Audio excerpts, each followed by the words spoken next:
இந்த பாடல்ல மாணிக்கவாசகர் சிவபுரம் செல்ல என்ன வழி அப்படின்னு சொல்லியிருப்பாரு. சிவபுரத்துல புகுந்தவர்கள் அப்படின்னா வீடு பேரு அடைந்தவர்கள். வீடு பேரு அடைஞ்சவங்க அதுல இருந்து மீண்டும் வர முடியாது. தேவலோகம் போனா கூட மீண்டும் பிறந்து வந்துடலாம். ஆனா வீடு பேரு அடைஞ்சிட்டா அவங்களுக்கு பிறப்பு கிடையாது. அதனாலதான் புகத்தக்கது சிவலோகமே அப்படின்னு சொல்லியிருப்பாரு.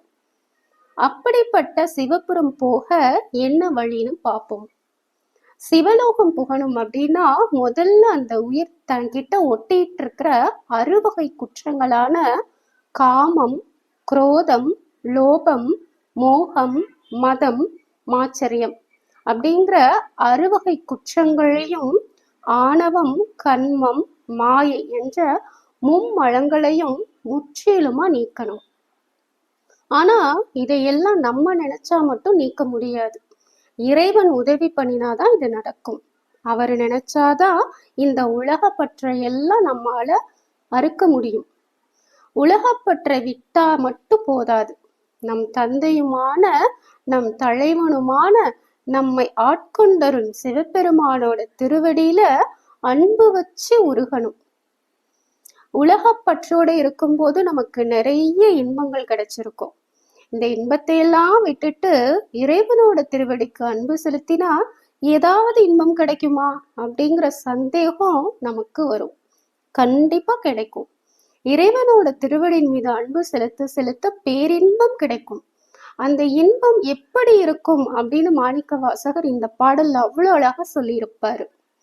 அமுதையும் தேனையும் பாழையும் கற்கண்டையும் ஒன்னா கலந்து சாப்பிட்டா எவ்வளவு சுவையா இருக்குமோ அவ்வளவு பேரானந்தம் கிடைக்குமா. தேன் அப்படின்னு ஏன் சொன்னாருன்னு பார்ப்போம். தேன் எப்படி இருக்கும்? இனிப்பாவும் இருக்கும், அதே நேரம் நம்ம உடம்புக்குள்ள போய் அது மருந்தாவும் செயல்படும். அது மாதிரி இறைவன் திருவடிக்கு அன்பு செலுத்தும் போது அவர் இன்பத்தையும் தந்து நம்மோட பிறவிப்பிணியையும் அறுக்கிறாரு. அதனாலதான் தேன் சொல்றாரு. அடுத்து பால்.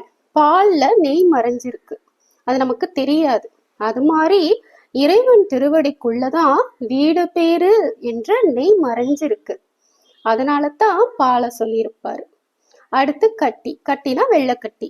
கரும்பு எந்திரத்துக்குள்ள போட்டு அதை சக்கையா பிழிஞ்சு சாறை எடுத்து அதை காய்ச்சி வெள்ளைக்கட்டி நமக்கு கிடைக்கிற மாதிரி நம்ம வினைகளை எல்லாம் கரும்பு மாதிரி சக்கையா பிழிஞ்சு சாறை எடுத்து அதை காய்ச்சி நம்ம ஆத்மாவை சுத்தமாக்குறாரு. பக்குவமானதும் வெள்ளை